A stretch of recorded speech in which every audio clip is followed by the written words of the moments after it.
Muy buenos días. Mi nombre es Selene Armendáriz y soy terapeuta de personas con discapacidad visual y catedrática del Claustro Universitario de Chihuahua.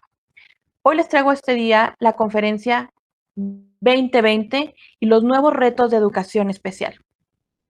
De las crisis a las estrellas. Esta es una frase conocida por Albert Einstein y es una de las frases que más logro identificar en este 2020, con todo lo que trae consigo, toda la crisis, todas las dificultades, tanto en la salud, humanitarias y económicas, en donde podemos pensar realmente que estas crisis nos ayudan a crecer. ¿Y por qué de esta manera y no de una manera negativa? Porque realmente esta crisis nos trajo a encontrarnos a nosotros mismos como maestros y como terapeutas de personas con discapacidad en enfrentarnos a nuestros métodos y actividades que veníamos haciendo por mucho tiempo y que hoy por hoy el mundo cambió y este 2020 ha sido diferente de todos los años que hemos vivido. Y hoy nos reta a realmente aprender, adaptarnos y poder dar respuesta a los que son nuestra responsabilidad, las personas con discapacidad. Y es por eso que las crisis nos ayudan a crecer. Depende de nosotros si tomamos esta crisis como impulso o tomamos esta crisis para darnos por vencidos. Creo que es importante que nosotros como maestros y terapeutas de personas con discapacidad lo tomemos como un impulso y como un reto para ajustarnos a ellos. Realmente el verdadero virus no es lo que está por venir o no es lo que está sucediendo. El virus es no saberse adaptar y nosotros tenemos que sabernos adaptar en esta nueva era, en este 2020 y los que están por venir.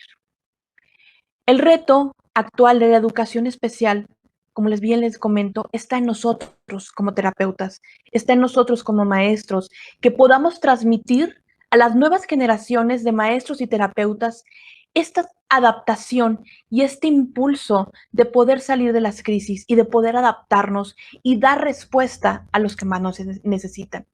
Y es importante que las nuevas generaciones de maestros lo puedan concebir porque siempre va a ser parte de su responsabilidad. Y es una responsabilidad compartida entre terapeuta, padre de familia, escuela regular y alumnos y usuarios. Esto es importante porque nuestros pacientes no esperan. Y hoy por hoy el desarrollo y la terapia que estamos trabajando con ellos es tan importante como las medicinas, es tan importante como la alimentación, porque nosotros sabemos que el dejar de trabajar con un niño con discapacidad va a ocasionar retrocesos significativos. Hablando de niños que no tienen ninguna discapacidad y pacientes que no presentan ninguna discapacidad, la escuela normal o la escuela regular, en esta también adaptación del 2020 y el COVID, también tuvo que hacer adecuaciones y también tuvo que dar respuesta a sus alumnos mediante plataformas y mediante videoconferencias, estrategias como televisión, como radio. En algunos maestros yo vi que hasta llevaban las tareas hasta las escuelas para que los padres recogieran las tareas. Y es muy importante que educación especial no se quede atrás. Educación especial debió haber comenzado mucho antes que educación regular, porque nosotros sabemos que la falta de atención y la falta de seguimiento con un niño que lo necesita va a ser mucho más impactante en su vida. Es por eso que lo que nosotros estamos haciendo y el reforzamiento que le damos a los padres debe ser continuo y no debe de parar. Al inicio de la pandemia, de repente nos encontramos primeramente con este miedo colectivo. En algunos lugares era incredulidad lo que estábamos viviendo. En otros lugares era pánico. Estábamos viendo lo que estaba sucediendo en China, lo que estaba pasando en Asia y luego en Europa, con España, con Francia, donde vimos realmente crisis humanitaria terrible.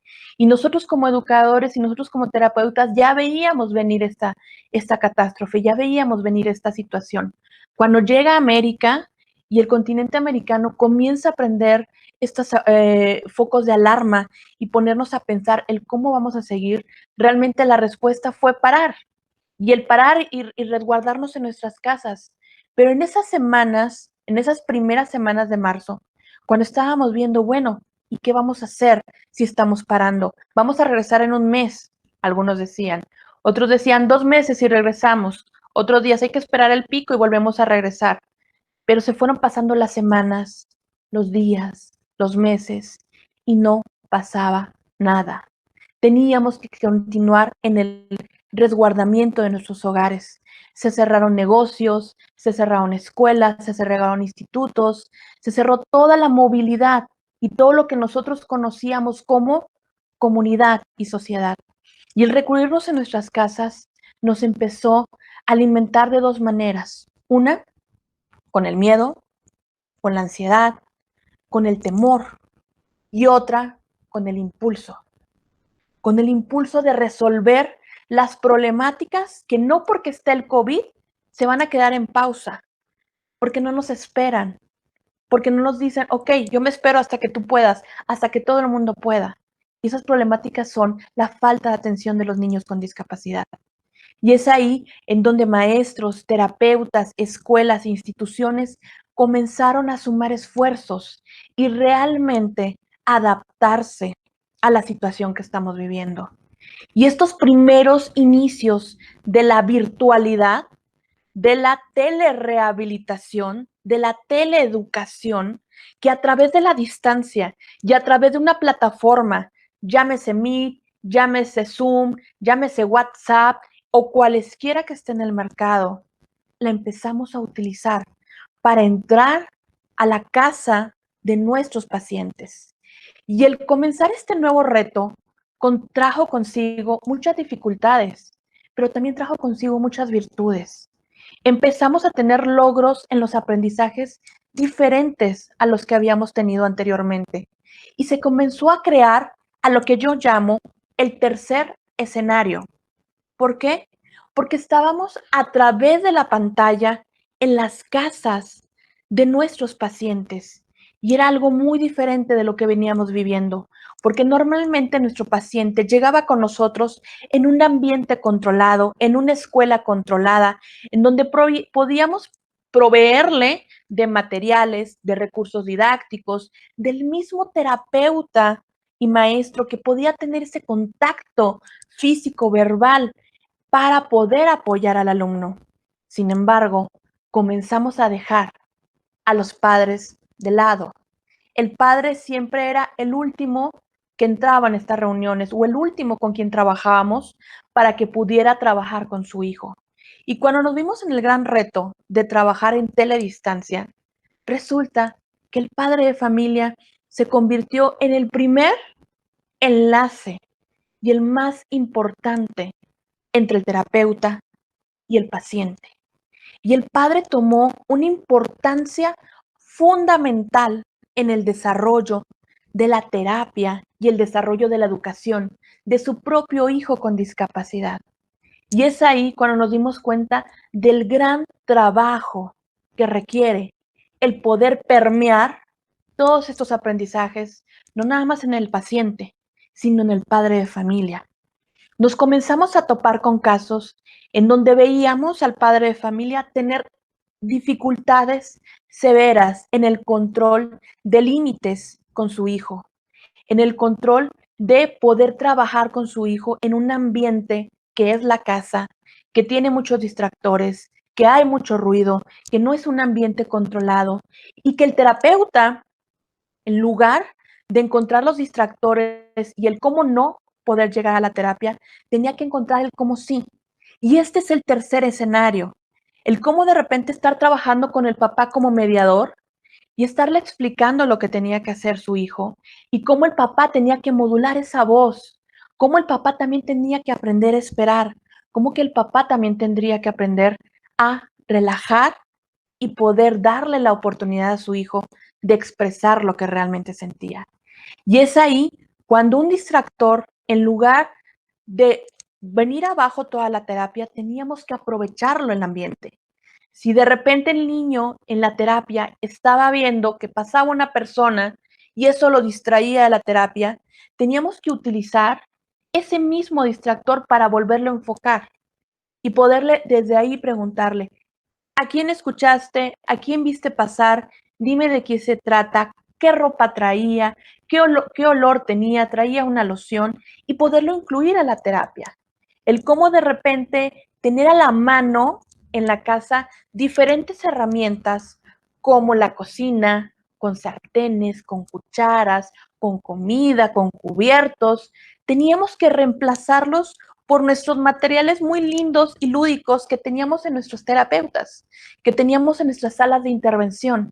El cómo saber que en la casa no había estos materiales y tener que aprovechar los recursos de las mismas familias con lo que podíamos trabajar, en donde de repente una vajilla dejó de convertirse en una vajilla y tenía que convertirse en, en una batería de sonidos rítmicas que podíamos utilizar para la terapia, en cómo de repente las frutas, las verduras se tuvieron que convertir en los estímulos de colores de pelotas que teníamos en la terapia, pero que no teníamos en las casas. En primera, nos vimos realmente conflictuados como terapeutas, entrando a casas en donde desgraciadamente tal vez no había ni los recursos básicos para poder trabajar la terapia, para poder desmenuzar los aprendizajes. En ocasiones pedíamos a los padres de familia, necesitamos 1 kilo de arroz o unos frijoles para poder hacer conteo, para poder trabajar la parte sensorial. Y los padres nos decían tristemente, no contamos hoy con frijoles, no contamos hoy con material, no puedo ir a la papelería ni a ningún lado a comprar el material que usted me pide porque en primera no puedo salir por el miedo a la pandemia y en segunda no tengo recursos económicos. Y es ahí en donde el terapeuta no nada más se tuvo que quedar sentado a esperar que la familia actuara, sino que el terapeuta se convirtió en un gestionador de apoyos, en un gestionador de enlaces, en donde lugares como el DIF, como la presidencia, como lugares como los Rotarios, clubes de leones, iniciativas realmente humanitarias que estaban apoyando en la situación alimenticia a las familias, tuvimos que ser gestores y tuvimos que ser el medio para enlazar a esas familias con necesidad para que también tuvieran los recursos más necesarios y poder fluir y poder avanzar en la terapia, porque no podríamos avanzar en la terapia si primero no cubrimos los recursos básicos del niño, y esos son la alimentación, la familia, el hogar. Y fue muy importante el papel que tuvieron muchos maestros y terapeutas para poder enlazar estos apoyos y poder continuar. Y a esto que yo le llamo el tercer escenario, en donde nos encontramos no cara a cara presencial, sino un cara a cara a través de una computadora, a través de un celular. Ese tercer escenario en donde tú llevas tu planeación lógica y tu planeación muy estructurada con los materiales que estás en tu casa, también tienes que aprender a ser flexible y adaptarte como terapeuta y adaptarte como maestro. Porque realmente la vida de ese niño está en su casa, está en ese ambiente tal vez carente de muchas cosas, pero rico de muchos elementos que realmente debemos saber utilizar. Elementos como la familia, elementos como los hermanos, elementos como los insumos de la casa, elementos como su propio espacio en donde se siente cómodo. Tenemos que saber aprovecharlo. Y eso es aprovechar el ambiente para crear un tercer escenario. Hoy por hoy, los padres de familia se llevan las palmas y el éxito de este esfuerzo en conjunto. ¿Por qué? Porque ellos, el padre que se quiso sumar a este esfuerzo, hoy por hoy ve las recompensas, ve los frutos, en donde el padre tiene más emoción, más susceptibilidad de poder trabajar con su hijo, más aprendizajes.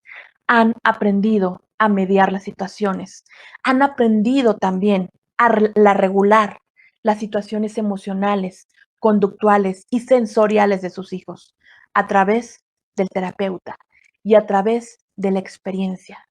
Y gracias hoy por hoy a estos recursos tecnológicos, que el 98.9% de los casos ha sido a través de un celular, de una computadora, y en donde no se ha tenido este recurso, se ha tenido que recurrir al llamado telefónico, a la ideación de planes y programas para poder trabajar desde casa, y el padre como mediador. Saldremos de este encierro, saldremos de esta situación de crisis que hoy por hoy nos involucra a toda la humanidad. Y esto nos trae consigo grandes aprendizajes, y uno de ellos es el derecho a la educación, porque la educación es un recurso universal y es un derecho que todos los niños y personas con discapacidad deben de tener. No podemos alienarnos y solamente decir que las personas sin discapacidad van a avanzar. No, también las personas con discapacidad deben de tener este recurso.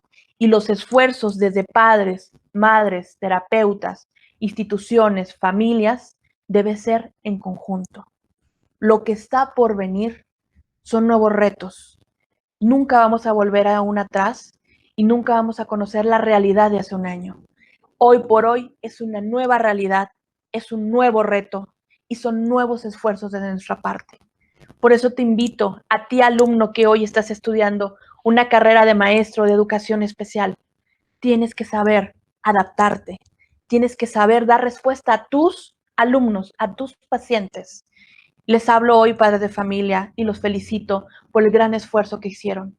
Les hablo hoy, instituciones, y les comento, debemos de ser rápidos para adaptarnos, para aprender las nuevas tecnologías, para dar respuesta y para también saber dar cobertura a quien no cuenta con nada de estos recursos. Les doy gracias por esta participación y espero que estas palabras puedan trascender. Gracias.